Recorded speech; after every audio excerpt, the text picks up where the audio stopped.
জয়গুরু। বন্দে পুরুষোত্তমম।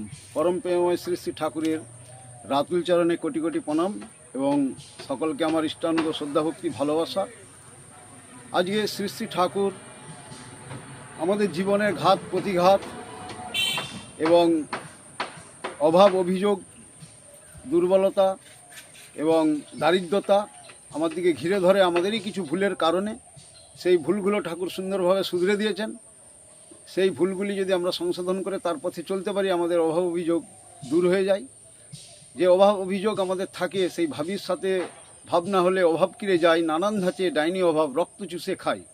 এটি অনুশ্রুতি গ্রন্থের একটি ছড়া। আর শ্রী শ্রী ঠাকুর সত্যানুসরণে বলেছেন, যাহা যেমন করিয়া যাহা পাইতে হয় তাহা না করিয়া দুঃখিত হইও না। করার আগে দুঃখ পাওয়া না পাওয়াকেই ডেকে আনে, আর করাই হচ্ছে পাওয়ার জননী। আবার অনুশ্রুতি ছড়ায় তিনি বলেছেন যে ধরো, করো, হও এবং পাও। আমরা এইসবের না এই চলনগুলির ধার না ধরে আমরা অনেক সময় যে মানুষরা কীর্তিমান হয়, যে মানুষরা সঠিক পথে চলে কৃতিত্ব অর্জন করে, হাড় ভাঙা পরিশ্রম খাটুনি করে এবং শ্রমপাত করে, সেইগুলো আমরা দেখিনি। আমাদের শুধু দেখা তাদের ঐশ্বর্য, তাদের ভালো থাকা, তাদের হাসি থাকা, এইগুলোই প্রতি আমরা ঈর্ষাপাবন হই। এগুলোকে বলছে পরশ্রী কাতরতা।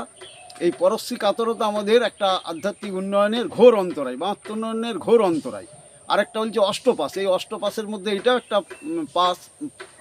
পাস, যেটা হচ্ছে আপনার পরশ্রী কাতরতা। তো কে কিভাবে করছে এইটা ঠাকুর বলছেন, যার কাছে যেটা ভালো বা গুণ আছে তার কাছ থেকে সেইটা শিকার কথা বলেছেন।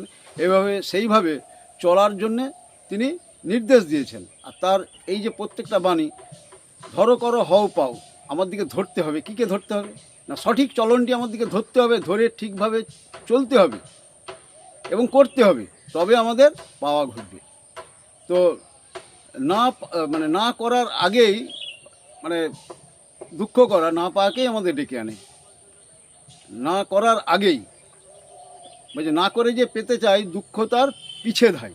অতএব আমি না করে ফকটিসে পেয়ে যাব, এরকমভাবে আমরা অনেকেই চলছে। তাদের মানুষ ঠকিয়ে উন্নতি হয়েছে, তারপর আবার ধপাস করে পড়ে গেছে। তাদের সেই উন্নতি কোনোদিনই টিকে থাকেনি। সেই জন্যে ঠাকুর তার আলোচনা গ্রন্থে তিনি একটি দাদা এসেছেন ঠাকুরের কাছে, তার খুবই অভাব অভিযোগ। এটি হচ্ছে 20শে পৌষ রবিবার, ইংরেজি 4/1/42 সালের ঘটনা। আলোচনা প্রসঙ্গের গ্রন্থে নদিয়া থেকে সুরেন্দা এসেছেন। দাদাটির নাম সুরেন্দা।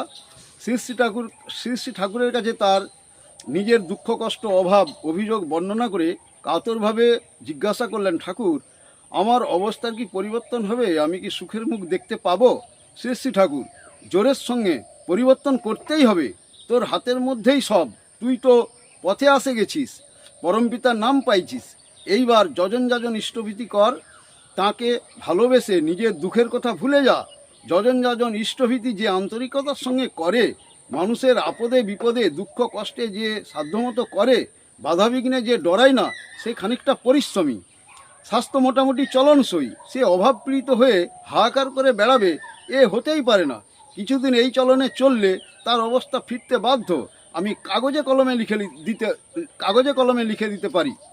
আমি ভাবি, একটা খাঁটি সৎসঙ্গী যদি কোনো গ্রামে থাকে, সে তার গ্রামের একটা লোককেও দৈনগ্রস্ত হতে দেবে কেন? মানুষকে কতখানি দৈনমুক্ত করলি, সেই খবরই তোদের কাছ থেকে শুনতে চাই। সুখের কথা বলছিস, এই মুহূর্তে থেকে তুই মহাসুখের অধিকারী হতে পারিস। কি বলিস? একথা মনে ধরে? উক্ত দাদাটি পারি না পারি কল্পনা করতেও ভালো লাগে। শ্রী ঠাকুর, তোরা যা পারিস না তা আমি কখনো করতে বলি না। তোদের মতো কতগুলি গালভরা দার্শনিক কথা বলার অভ্যাস আমার নেই। তোদের সুবিধাটা আমার একটা গরজ বিশেষ না হলে নিজেই কষ্ট পাই।